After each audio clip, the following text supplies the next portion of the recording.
Hello everyone. We're very happy to have Lee Volk visiting us from Reichman. Ben Lee is an old friend. That's not a comment on his age or mine. He did his PhD at Tel Aviv University and then spent his postdoc here at UT Austin and go back to Reichman. His research interests are in algebraic complexity, correcting codes, these days computational questions in number theory. All right, thanks, Renal. Thank you all for coming. Yes, so this is a talk about computational number theory.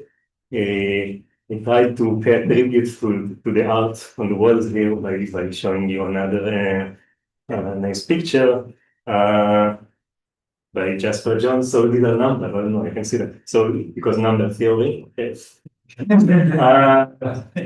Good. This is a joint work with my students, Ziv, who graduated recently. And okay, so I want to start by talking about a problem that you've probably heard about, which is called integer factorization. So the input is an integer, and we want to output its prime factorization as a product of powers of prime numbers. Right? So maybe one comment: the input size is log n. We're thinking of it as given in binary digits, so it's sometimes a bit confusing when you state the complexity result. So capital N is the number that we want to factor, and we are interested in algorithms that are as efficient as possible, but the size of the input is log n, and as you probably know, it's very important. Right? I don't need even to, I guess, motivate it. But I always tell my students that we all bet our entire money on the fact that this problem is hard to solve, right? If it turned out to be easy, then the world economy would collapse. But still, I mean, the fact that it's slightly worrying that it's also not it doesn't seem to be like the hardest problem in some sense, right? It's not NP hard or don't know, things like that. When we have many non-trivial algorithms that work, so I don't know how we sleep at night, but somehow we do, right? It's these are the facts. And another thing notable about this problem is that it is one of these problems that randomized algorithms, I will soon show you what we know, are much better at solving than deterministic algorithms. So, I mean, we have, there are many problems like that, but in some sense there are many problems like that, in some sense there are not that many. So this is one notable example. Actually, this whole field of computational number theory is somehow, there are many such problems. And of course, this doesn't really matter for practical application, but still we want to understand, if we are trying to understand the role of randomization in efficient algorithms, it would be nice to somehow close this gap and get better deterministic algorithms, or at least get closer to what we know we can do with randomness. Right? It's a natural question. I just want to emphasize that this talk is about classical algorithms and algorithms that we can prove that work without any assumptions. I will not talk about quantum algorithms or heuristic algorithms or algorithms, again, that assume all sorts of strong conjectures, not because there's anything wrong with them, but of course, as you probably well know, if you are allowed to use quantum algorithm, you can solve it in polynomial time. Again, polynomial means polynomial in log n. So, okay, not much to say there, certainly not by me.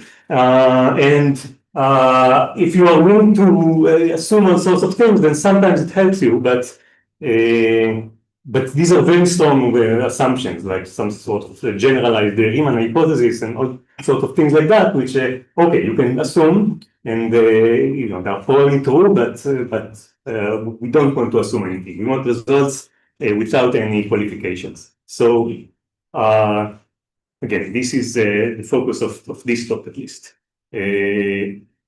So what is known about factoring integers? What are the best algorithms? So, for randomized, if you are interested in randomized algorithms, then there are actually algorithms that are some people call it sub-exponential. I guess it depends how you look at it, but it's exponential not in log n, but in square root of log n, right? Which is again the size of the input is so exponential in square root the size of the input. It's not polynomial, of course. It's very far from polynomial, but it's also not exponential. So the first such algorithms, as far as I know, that again we can prove without any assumptions, was given by Dixon, and there are new algorithms that perform better in practice. So I think again, without any making any further assumptions, there is an algorithm by Lenstra and Pomerantz that it looks, well, this looks similar to this, but the constants are smaller and it makes them more useful. And there are even algorithms that are called general number sieve algorithms, or I think there's a word I'm forgetting in the name, but something of that sort. Again, if you assume all sorts of things and you can use heuristics, and they seem to work even better in practice. So people conjecture that the best algorithm even works in time exponential in log n to the 1/3. And these algorithms are great. People implemented them, right? You can use computer algebra software and you can put in pretty big numbers and they will get factored. But they are all randomized, so small chance of error. And when you look at the deterministic algorithms, this is actually a sadder story in the sense that we somehow know less. So the easiest algorithm in the world for factoring is just try all candidates until you find a factor, right? And somewhere around the second grade, you realize you don't need to go up to n, you just need to go at about square root n, right? Again, in India, probably even earlier than second grade. But so this is, try division, easiest algorithms that there is. Trivial algorithm, but there are actually better algorithms. So in the 70s, Reichman was the first one to give a better algorithm, and his algorithm ran in time n to the 1/3. So maybe just to compare it, I mean, sorry, it's trivial calculation, but this is like 2 to the 1/3 times log n, right? And here we have something exponential in square root log n. So it's always somewhat confusing, but it's helpful to see the difference like that. And shortly after, both Strassen and Pollard gave very similar algorithm that used a very similar method, which is in some sense you can think of it as based on FFT. And these algorithms run in time n to the 1/4. So there's always some liter of 1 here to account for simple arithmetic that you do on all those things, but let's just worry about the leading term in the exponent. So this gets you n to the 1/4. And this has been the situation for, well, you see, since the mid-70s until 2020. So there were many improvements to the liter of 1 term, but no, we couldn't break the exponent 1/4 somehow. It seems like some obstacle that we don't know how to do. And then in 2020, there was a breakthrough algorithm by Hittmeir who gave a factorization algorithm that runs in time n to the 2/9, but don't get too attached to this number because you just it's a very similar algorithm. It's the same idea. It's just some parts that you can do a bit better. And you get n to the 1/5 algorithm. Okay, so this is the major news in the world of deterministic factorization algorithms. It's still exponential time, right? It's still 2 to the 1/5 log n. It's still very far from what we can do with randomization, but it's a big progress after so many years with almost no progress. And one of my goals today is also to somehow explain to you a little bit how this algorithm works. It's not something I proved, but I think it's very nice to know.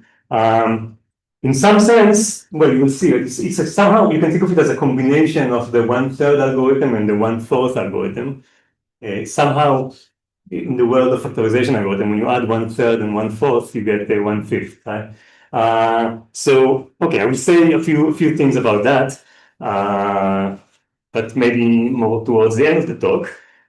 So one thing that you do in those algorithms, one thing. Oh, was there a question? So these are deterministic algorithms. Are there conditional deterministic algorithms? No, they are unconditional. No, but are there? Yes, there is a conditional algorithm with 1/5 that assumes GRH. None that match the randomized. No. The best deterministic algorithm was an algorithm with exponent 1/5, assuming GRH. Okay. Which I guess now you can even do without GRH. Because at least in the case of decision problems, there's been this whole recent work in de-randomization which says you can de-randomize with minimal slowdown. The slowdown is. Oh, you're talking about something like complexity theoretic assumptions, or? If you assume complexity theoretic, there is, at least for decision problems, you can do it with minimal slowdown. Right. Of course, those don't, for concrete problems like this, they don't make any sense. But even for, those are only known for decision problems, no? Or do those results hold good even for? You can probably somehow introduce it to a decision. I'll have to think, but okay. By looking for the decision problem is saying that is there a factor smaller than k? Right. Then you can do binary search. Okay. That's how you prove that the people then. No, yeah, that's the exercise. No, so Once you show that P equals NP, you can solve factoring for moment time. Right. Yes. That is the office complexity proof. Yeah. For ages. No, but that add on extra log n to the thing. And the minimal slowdown will not add it. That's the whole reason for doing it. Yeah, but okay, yes, but again, I was talking about again, like not complexity theoretic assumptions, but number theoretic assumptions. So again, as far as I know, number theoretic assumptions don't really help to. They don't reduce the exponent of the over the log n. Yeah. Yes. All right, great. So one key part of these algorithms, one thing you need to do, which again, I'll explain the algorithm, but trust me for now, is you need to find an element that has a large order, modulo n. And you need to do deterministically, of course, because you want a deterministic algorithm, right? And it's okay. Maybe I should define things. So, we denote by Z star of n the multiplicative group of elements modulo n, so the integers that are co-prime to n, and the order is the smallest power. Right? The order of A is the smallest power of A that you get 1. That A equals K equals 1. Right? So, just as an example, if you are looking at 15 is the smallest interesting composite number. So 2 to the power 4 is 1 modulo 15, but it's not true for any smaller power. So we say that the order of 2 modulo 15 is 4. And we want, again, an element of large order. And I guess one issue that may bother you is that there isn't always an element of large order. Somehow there can be, we want an element whose order is about, again, n to the 5th, but for some n's, they just don't exist. That somehow all the elements have small orders. Right? It's there are integers that seems like surprising, but sometimes the maximal order is only like barely larger than log n, in the sense that these are very smooth. Yes. So these numbers are somehow easy to factor for other reasons, so we don't worry about them. Like they somehow have very small, many small prime factors that we can just somehow find. So we're not worried about such pathological, I don't know if pathological is the right word, but there are cases where elements don't exist, we know how to deal with them. The hard cases somehow is that almost every element has a large order. So a random choice would work. But of course, the issue is that we want a deterministic choice for our algorithm to be a deterministic algorithm. So again, if you want to be very concrete, just assume that n is a semi-prime, so it's a product of two primes. And you can also assume that they are both large in the sense that both of them are around square root n. Okay, so this is the hardest case. Again, if you remember how RSA encryption works, this is also the case that you need to deal with there. So if this is easy, we have a problem. But also, again, in practice, when you actually design factorization algorithms, usually if you can solve this case, you are in you're in business. Yes, you can usually ideas that work here extend to general case. And again, in this case, almost every element have a large order, but we want somehow a deterministic procedure that finds an element of large order and finds it relatively quickly. Okay, so again, we are at a question of we as complexity theorists like very much, where we have an efficient randomized algorithm, which is you just make a random choice, but we want to de-randomize it. We want somehow to find a deterministic algorithm that is guaranteed to work. Yes. Yeah. So suppose I was told that n is prime. So to find a generator, Yes. that's also not known, right? I mean, Yes, it is not. Yeah, right. We don't know how to find a generator. Even randomized, is there a polynomial time algorithm for that? A randomized algorithm? No, I don't think so. Yeah. Yes, right. Even finding a generator is it's another. Well, like I said, in this whole area, almost every problem is but okay, we don't know how to do it in polynomial time, but still you can do it faster in randomized algorithm than with deterministic algorithms, because basically the main thing you need to do, if P is a prime, if you factor P minus 1, you can find the generator. So again, if you can factor the randomized algorithm, you can then find the generator. Whereas deterministically, we're in an exponential time algorithm. Good. So in order to give these factorization algorithms, they had to deal with this problem, Hittmeir and Harvey. So Hittmeir gave an algorithm, but it has a deterministic algorithm, and it gets some parameter, it gets n, and it also gets some parameter d, and it finds an element whose order is at least d, and it runs in time. Okay, maybe I should say it like this. It runs in time square root d, and it finds an element of order at least d, or it factors n for some unrelated reasons. So again, in our context, this is great, right? Because it's like there's this quote by Marie Antoinette that if there's no bread, let them eat cakes. So like if we can find an element of large order which factored n, so like who cares about anything else? Okay, or if n is prime, it just certifies that n is prime. So one assumption that I didn't mention is that d has to be fairly large. D has to be at least n to the 2/5. So the running time, even of this part, would be something like n to the 1/5. Right? But you somehow get a lot more than you asked for. You only need an element of order about 1/5. You get an element of much larger order, and you pay with the running time. So, okay, so this is Hittmeir's algorithm, and this is what they use in all those factorization algorithms. And the main thing that we do is we improve this algorithm, and now we can handle much smaller values of d. So we give an algorithm that has exactly the same statement, but now it works even assuming d is at least n to the 1/6. So again, you can even go lower than n to the 1/5. I don't know what is it useful for, but if you needed it. Here you go. So again, it's the really interesting parameter regime is that when d is equals n to the 1/5, so now we can do this part much faster. Obviously, we try to do the other parts much faster, and we haven't succeeded yet. But okay, well, okay, maybe I'll talk about it later.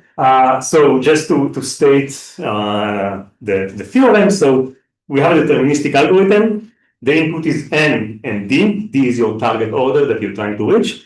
It is at least n to the 1/6, and you get either an element of large order or, for some weird reason, a factor of n.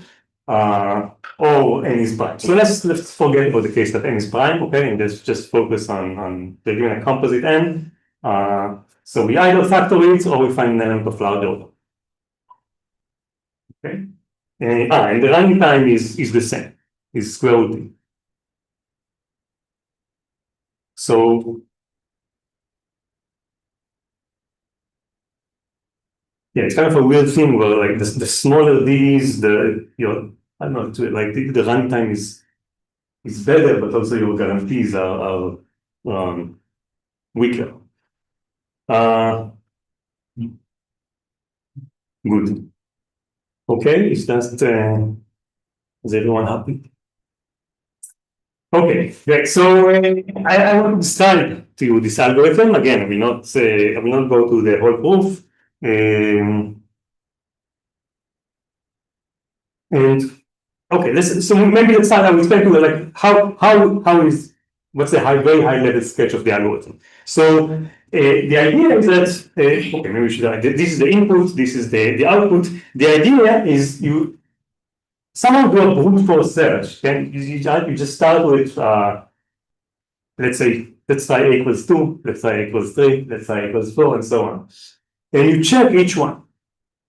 And even checking is not completely trivial. I will explain to you how is this done, but you somehow try to figure out whether the order of A is greater than D.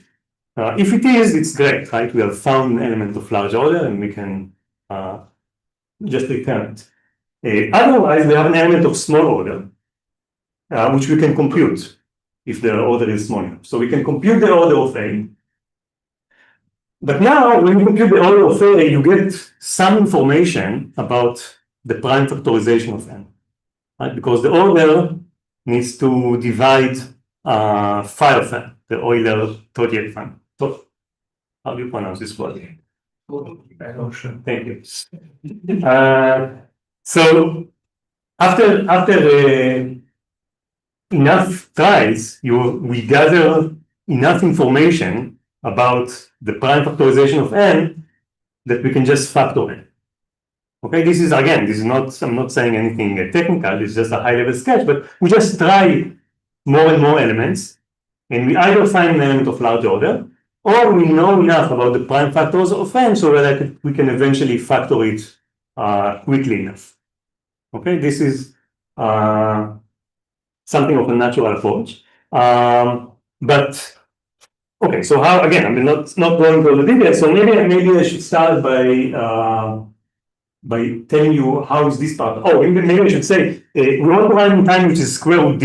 Right. So even verifying that the order is greater than d, it's not trivial because we cannot afford to just compute more and more powers of a. Right. That would take time which is d, which we want to avoid. So we have to be a little bit careful when we do. Even things that look simple. So yeah, maybe I will start by explaining to you how do we do this part? How can you, given a number A, how can you either compute its order or say that it's greater than D? This is not new, this is a very classical result, but it's such a nice proof that it would be a shame not to do it. And if you only remember one proof, this is the thing you do. So again, we have an element A, and our goal is that if the order is small, we want to actually compute the order. And if the order is large, we don't care about what is exactly the order, we just want to say the order is large. Okay?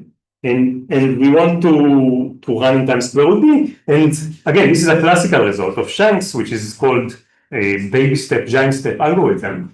And I guess maybe some of you have seen it, but if not, let me show it to you. So the idea is the following. Let's suppose the order is small, okay, that A to the power K equals 1 modulo n for some K that is smaller than B. All right? So let's write K sort of like in base D, right? It's I times square root D plus J, where I and J are both between 0 and square root D. So we can just take this equation and plug in this thing. And now we can also write these equations like this. It's just a simple manipulation. So now our goal is to find I and J such that this thing equals this thing, right? And they shouldn't be both 0. Otherwise, it's like the trivial fact that A to the power 0 equals 1. So the way Schultz does it, he just computes a list of giant steps, which is A to the 0 times square root D, A to the 1 times square root D, A to the 2 times square root D, right? This corresponds to I, up to A to the D. So here I took I to be up to square root D, square root D minus 1, just so the numbers are a bit nicer. And you do a second list of the baby steps. Here we go over J from 0 to square root D. So we have A to the 0, A to the minus 0, A to the minus 1, A to the minus 2, up to A to the minus square root 2. And really what we're looking for is a collision between these two lists that is not the trivial collision, right? Not I equals 0 and J equals 0. So now, this is like an exercise in Introduction to Computer Science, right? You give two arrays, and they both have length square root D, and you need to find a collision in time which is not go over all the pairs, right? You need to do it in linear time, and the way to do it is you sort the list, and then you just 2 pointers, right? You traverse them in parallel, and each time you increment 1 pointer until you find a match. Right? Did you give this exercise to students? So that is it, right? So it's somehow very simple, and yet we don't know how to improve it. So like maybe like one open problem halfway through the talk is to try to improve this this algorithm. There are very tiny improvements. I think people we were able to shave some like a log D factor off of this thing, but not much else. Maybe I should say, if there is no collision, we know that the order is larger than D, right? So good. What do you want to say? So this also works for a discrete log modulo anything, because there you're just trying to solve the equation A to the K equals 1, right? But yeah, I spent a while trying to improve it, and I couldn't, and I'm probably not the first person. Spent some time trying to improve it, but it's somehow we have this very simple idea and we cannot improve it. And if we could, this would of course immediately improve the algorithm that I'm about to show you. So yeah, it's a very nice question. Okay, good. So now I want to talk about another part of the algorithm, which is let's suppose that the order is small, right? If you find an element of large order, then we are done. So now the question is, what do we do with these small order elements? And again, I'm not going to get into the book. I'm just going to tell you what is the information that we learn, and then how do we use it, right? So, like I said, knowing the order of an element modulo n already gives us some information about the prime factorization of n. It just says something. And we don't have just one such element. We somehow gather many such elements throughout our algorithm. And after we tried enough candidates and we still didn't find an element whose order is larger than D, we know that we get some number, which I'm going to call S, such that every prime factor of n equals 1 modulo S. Okay, this is what we are able to conclude after enough trials with some elementary facts about numbers. So we have some very large number, S. I mean, large, it's at least G. And we know that all the prime factors are 1 modulo S. Okay. So intuitively, this gives us, our search space for candidate prime factor is reduced by 1 over S, right? Because among all the residue classes, modulo S, we know that they all bunch up in the 1 bucket of those residue classes. It's actually a bit less, right? Because they have to be co-prime to S, but it's still roughly S. So what we're going to try to do is to try to take existing factorization algorithm and somehow speed them up by a factor of 1 over S. And if S is large, this becomes a significant saving. Right? So it's not clear this can always be done because, well, it depends on the structure of the algorithm, right? You get some algorithm like how, you want to say that this helps you somehow, but you sort of have to show that this actually helps you. But at least intuitively, this is what we were hoping, this is what you can hope to get. And it's one of those rare cases in life where what you actually hope turns out to be true, right? So you can actually use this to, at least for some algorithms, to speed up integer factorization algorithm by a large factor. Okay. Maybe, yes. So there, do you get to know what this S is? Yes, you know S. Yes, you know S. And again, the technical issue, S might be a divisor of n, in which case we don't know how to do anything. But again, we got lucky. So yeah, of course, you know S. Maybe that would have been a better way to place it. Particularly, if we have several candidates, we have found out that they all have small order. Right. We have A1, A2, AL. Each one of them has order less than T. Right. You can put that together to get this. To compute an S. Compute an S. Yes. Is that? Yes. You compute an S. Is that all? No, it's not obvious, but it's also not extremely hard. Yes. And this can be done in polylog n time. No, which part? Even checking one candidate already take you square root D time. No. You have found the some candidates. Oh, yeah. That part, yeah. So that part is less than D from that set of candidates to this number. Yes. This is just some calculations. Okay, you might have found many such A's. Like how many do you? Sorry, let me see something. Okay, so. Right, because that's couched under the word enough. Right? Yeah. Yes. I did. It's not many candidates, but this somehow comes out of the proof that you don't need many candidates because after you try not many candidates, you reach a point where you know this, right? So, what I'm trying to say, it's not clear a priori how many you have to try, but it comes out as an artifact of the proof of the algorithm. But that enough is also very large, is it? Like, it's not that large because again, checking one candidate, I think it's. Each candidate is costing you root D. Each candidate is costing you root D, right? And it's so it would be like polynomially many. I think that's polynomial in what? In log n. Polynomial in log n. Yes. So the main cost still is now root D. Right. But now we want the factorization step to also run in time slightly less than root D. Root D, basically. But again, D is, and root D might be smaller than the time we know to factor in general. Yes. How S helps you in factoring? So I will show you. That's a good question, and I will show you. But but it does help. So maybe that's what I want to say. So it turns out people study these kind of questions.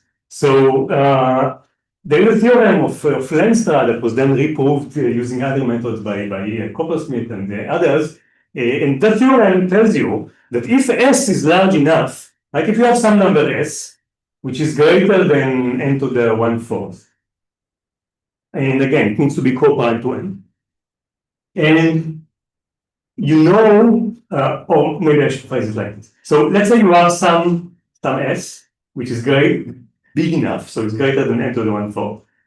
So now you look at some number n and you ask how many divisors it has, or how many prime factors, maybe that's the way to phrase it, how many prime factors it has in each residue class modulo S. And the answer is not many, it's just a constant number. Okay, so it's somehow there cannot be many prime factors of n that all bunch up in the same, maybe we should just state it for one, but it's true for all other residue classes. There cannot be many prime factors that are all equal 1 modulo S. Somehow they have to split evenly among the residue classes. And well, that is surprising by itself, but also it turns out that there is an algorithm that finds them, a polynomial time algorithm, polynomial in log n. Again. So if, you know, some God came to you and told you all the prime factors of n. Why is it surprising? If you have more than 4, then the product exceeds n, right? More than what? If you have more than 4 such numbers, then the product will exceed n. Why more than 4? 4 primes, then the product is also a factor, right? So it will be more than, the product will be more than n. No, but you don't have, you can have many prime factors of n. If you have 4 prime numbers that are 1 mod s, then they're all larger than s. So the product is also a factor, which is more than. I'm not sure So I think this is a statement about divisors though. But Raghuvansh's point Yes. is that if you have 4 different prime factors of n, that Oh, right, yeah, okay, yeah, so say with divisors. Yes, so with divisors, yeah, but technically, yes, that was thinking. There can be many divisors, right? And somehow they all bunch up in the same residue class as modulo. I mean, sorry, they cannot bunch up in the same residue class. They have to be yes, scattered all around somehow. And okay, good, yeah. So answer to it is basically these divisors are not co-prime to each other. yes. Good, yeah, I guess I misstated. So yeah, this was proved by Nenstar and reproved by Composite and so on. And yeah, I guess so. Like I said, it's true for any class T that is co-prime to S. And maybe I should state another open problem, which is whether this is true even for smaller S's. Okay, so intuitively, I mean, okay, again, it's not that like you could heuristically argue that it should be true for, and I think Lenstra even conjectured that it should be true for all S which is greater than n to the epsilon, because you know, the number of residue classes that are co-prime to S is like phi of S, which is almost S, right? It's S to the 1 minus liter of 1. And the number of divisors of n, it can be large, but it's still n to the liter of 1. So somehow, if you imagine, you know, for no good reason, but if you imagine that that they all somehow go right there, marked randomly into some bucket modulo S, then yeah, then it seems that, right, if S is at least n to the epsilon, then this is much greater than this, then it seems like there should be no collisions. Of course, in real life, there are collisions, right? There are examples of prime numbers where there are 2 divisors in the same residue class. But again, maybe there's a way to somehow make this heuristic argument work and proving for all S greater than the epsilon. We don't even know again that if it's whether it's true for S less than n to the 1/4. But yeah, so okay, another open problem. Oh yeah, like this. Okay, so good. What did Lenstra prove? What did Composite prove?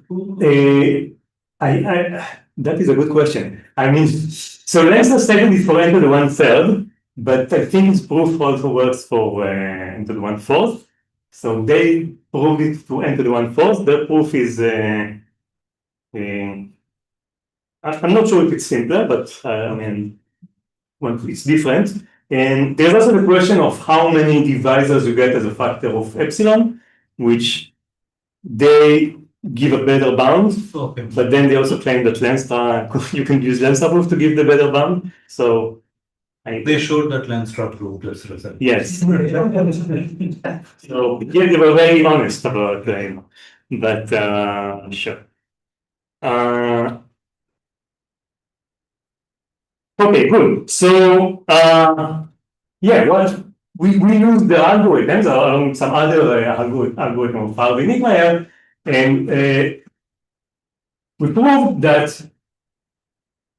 in this case, we can find all divisors that equal 1 modulo s. So we generalize this algorithm for smaller s's. We can find all the divisors that equal 1 modulo s, even if s is greater than n to the alpha. And the runtime is exactly the 1/s savings that we promised. So the runtime is n to the 1/4 minus alpha. Okay.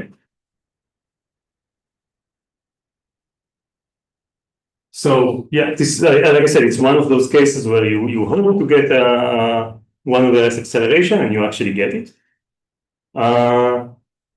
And one interesting problem is to get the same 1/s acceleration, but for the n to the 1/5 algorithm. We sort of take an n to the 1/4 factorization algorithm and we improve this, but we don't know how to do it with the n to the 1/5 algorithm. Good. So again, if S is if D is big enough, is greater than n to 1/6, then the runtime this part is also root D. So we are in a good place. So I want to explain to you how to do this, how to prove this. Okay. Again, not in a technical. Do you really care about finding odd divisors of or it was enough for you to find? Well, we have to find a divisor, but This gives you something strong. yeah. So your theorem basically is saying that when you showed us, remember at the beginning, there were two algorithms, right? One was doing for n to the 1/4 and the other for n to the 1/5. Right. So you just said that somehow you can use the n to the 1/4 algorithm and do the acceleration. Yes, except that the algorithm that we use is not the algorithm I was talking about earlier. If you try to use that algorithm, you will get 1/square root s acceleration. So we sort of have to generalize a different algorithm that also gives n to the 1/4, and that gives us 1/s. Right. Then in your open question, why is it natural to look for the number n to the 1/5? I thought that because I mean, well, you could say that if you expect 1/s acceleration over any factoring algorithm, right, then the best factoring algorithm right now is n to the 1/5. So if you accelerate this by 1/s, this is what you would get. That was my point. Good. I mean, if there's a prime divisor with large multiplicity, it's even better, but okay, let's not get into that. So let me quickly explain to you how this is done.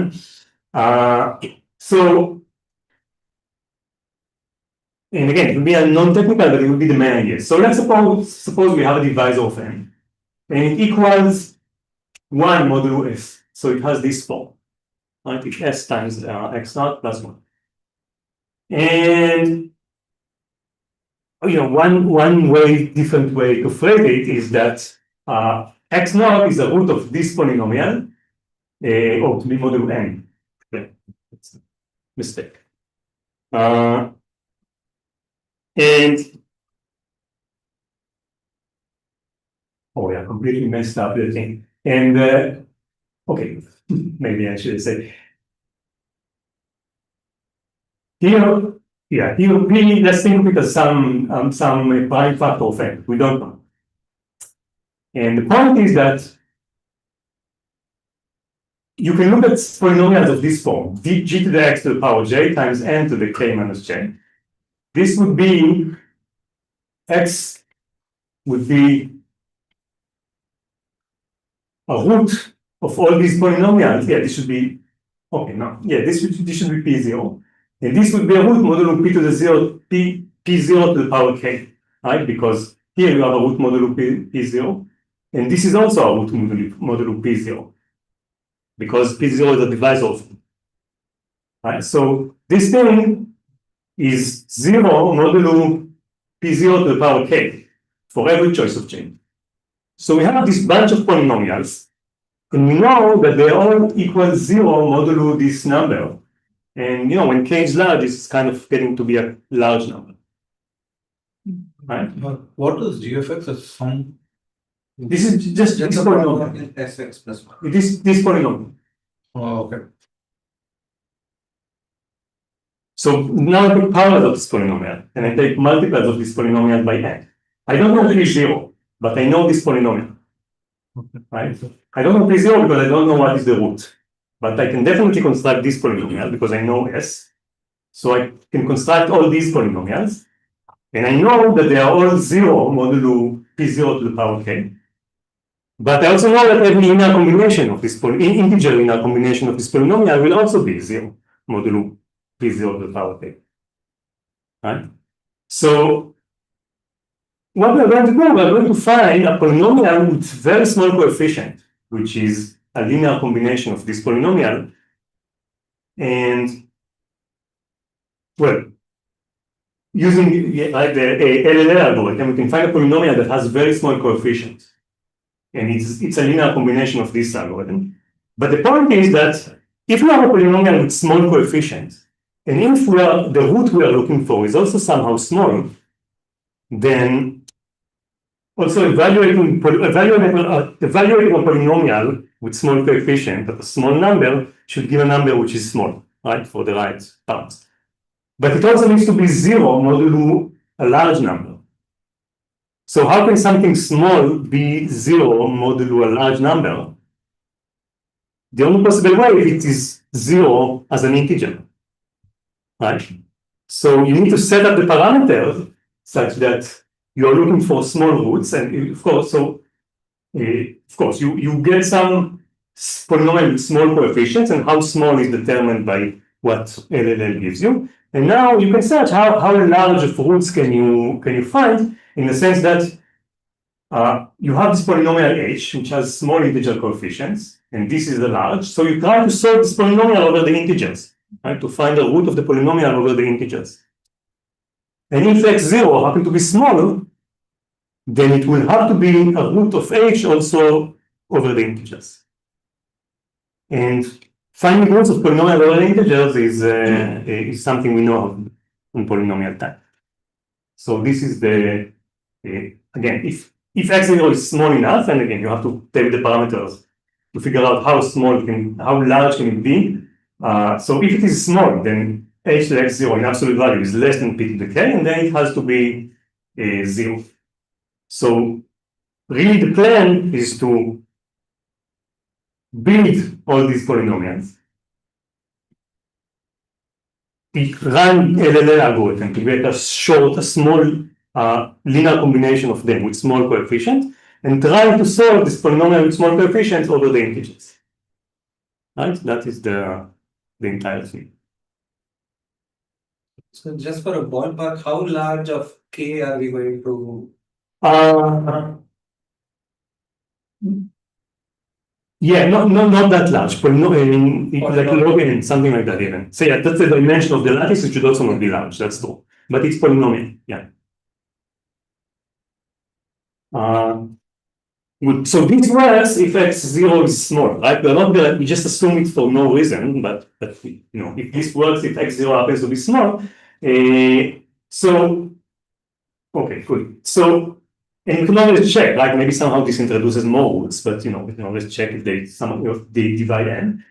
So if x0 is small, this is fine. And if you're going to solve, include the roots over integers, Right. you're going to look at s times x naught plus 1, and you're going to take GCD with n for yeah, or you just like divide, right? You Ah, try to divide it, yeah. And if there is a solution, then one of them should work.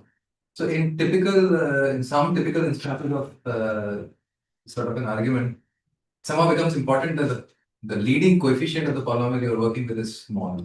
Good, yes, I ignored that, but you caught my right. So you actually have to normalize it by multiplying by s to the minus 1, right? And then it needs to be a monic polynomial. This comes up, just for those of you who are not renal, it comes up when you calculate the determinant of the lattice, Right. and it needs to be small. And you don't want powers of s there because that would mess up the thing.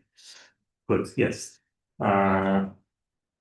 Okay, I was trying to lie and you got me. But the solution is easy. So again, this works as long as x0 is small. If x, and in general, like if you want, but we don't know that x0 is small. We somehow have a larger search space to search than we can in a single application of this lemma. So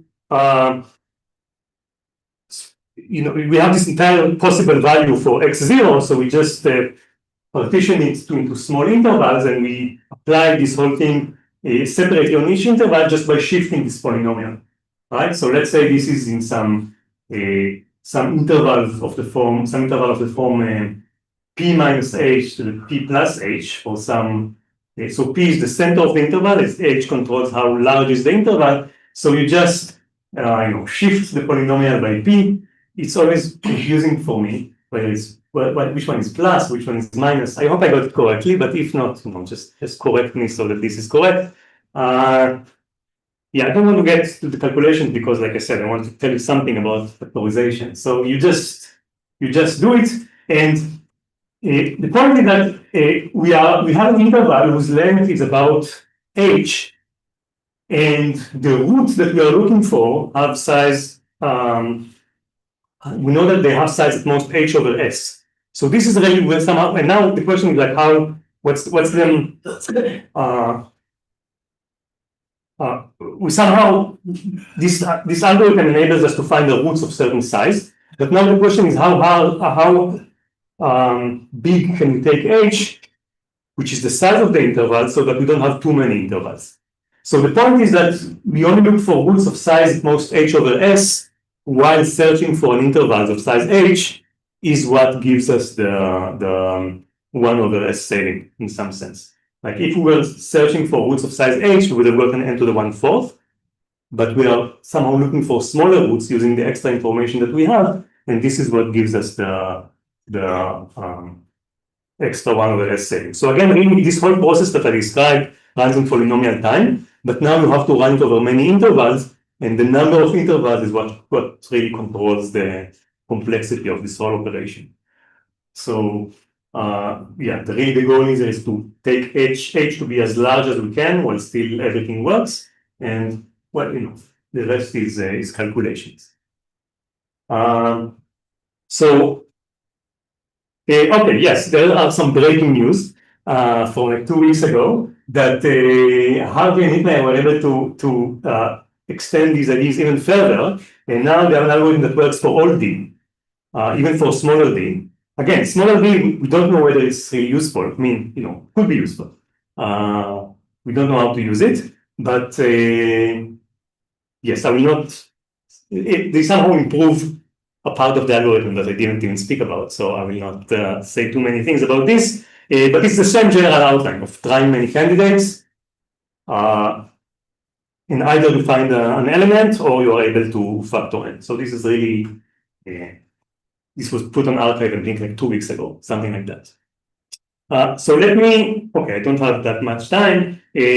So I want to tell you a little bit about factorization, okay? How do you use larger elements to factor?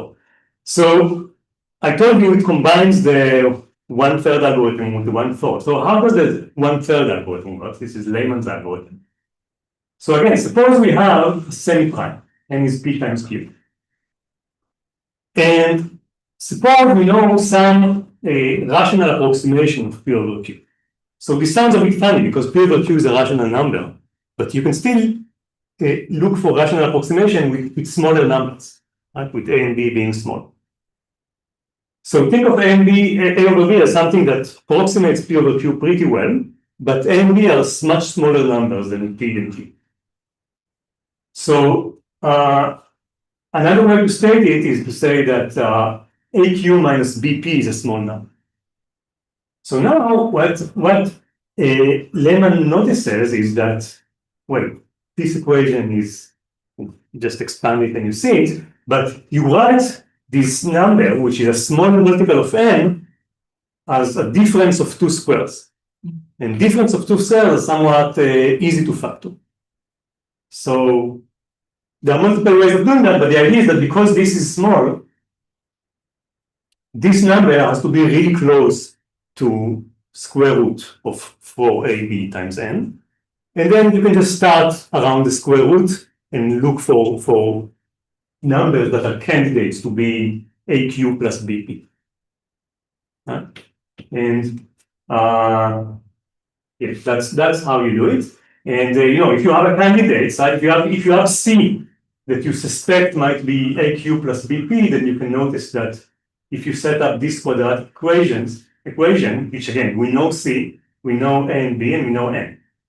So the roots of these quadratic equations are exactly AQ and B. So again, just setting this thing up and doing a brute force search in the range that you know a solution exists gives you an n to the 1/3 algorithm. And then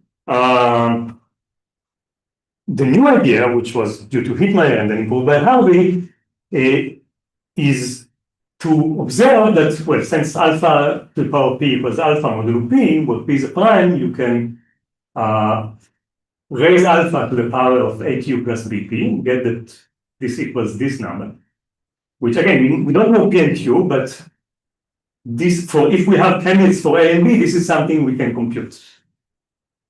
And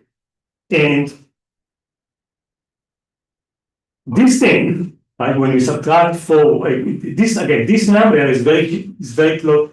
This number is very close to this number, which means that this thing, which we can compute, should equal alpha to the I for some small I. Right? So this is the collision we are going to look for. A slightly technical thing is that we don't know P. So we cannot really do computation modulo P.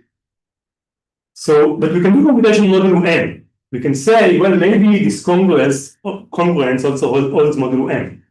Right? So this is what we try to do. We try to find this collision modulo N, which we know the collision exists somehow, modulo P. We don't know whether it exists modulo N. But the point is that if we, so we try to find a stronger congruence modulo N. But if we didn't find a collision modulo N, then we know that we have two numbers that equal modulo P and not equal modulo N. And that is also very helpful for factorization because the difference will divide P and not divide N. So a GCD computation will enable us to factor N. Right? So I'm sorry, it was a bit fast, but I'm running out of time. But it's kind of a win-win argument. Either we find a stronger collision, which is not with modulo P, it's even modulo N, or we just are able to factor N because we have two things that equal modulo P and not equal modulo N. Well, the point is that we can only do those things if alpha has large enough order. Right? If alpha has a small order, this doesn't really tell us anything because there's no room to work with. Right? If alpha has order 2, this doesn't really help us to extract P and Q from these equations. So this is where the order thing comes. So yeah, I'm already over time. So let me just finish with open problem. One open problem which is very interesting is to try to factor in time n to the 1/6, right? After 1/3 and 1/4 and 1/5 come 1/6. But that's one reason. The other reason is that it seems somehow that in some sense, again, I'll get into detail, but the techniques we have seems to naturally conjecture that 1/6 should be where they should stop. Of course, we don't know how to get 1/6, but since that to get beyond 1/6, we would need some new ideas. One related question is So now to test for primality in polynomial time. What about the test for semi-primality? Like whether an input is a product of two primes. So this is something you can do in times n to the 1/6. It's not hard, but let's not get into that. But well, in order to get less to the 1/6 here, it seems that you will need to get less to the 1/6 here. So that's another open problem. Yeah, you mentioned this. So I mean, I also think it's a great problem. Just finding a generator. So the best algorithm we know to find a generator again is by factoring p to the -1 and then doing a bunch of stuff that is faster and insignificant in terms of complexity. So getting beyond p to the 1/5 here is very interesting. Yeah, this is what I wrote. And yeah, that's it. Thank you very much.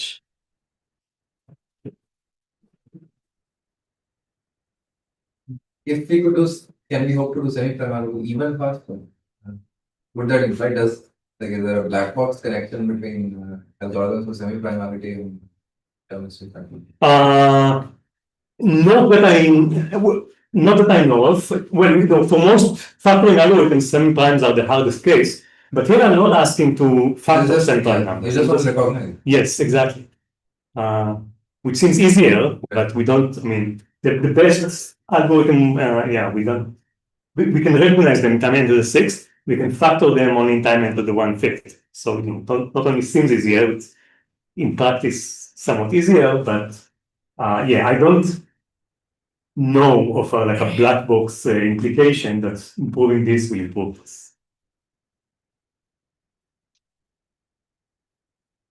Other questions?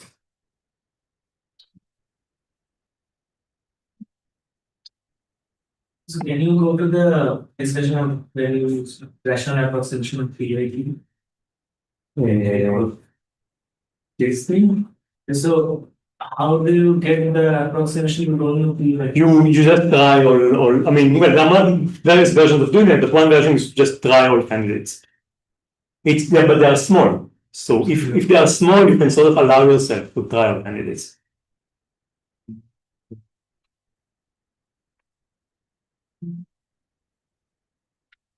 No further questions? Stand balance. We'll around till for another week. Yes. Gotcha. Thank you very much.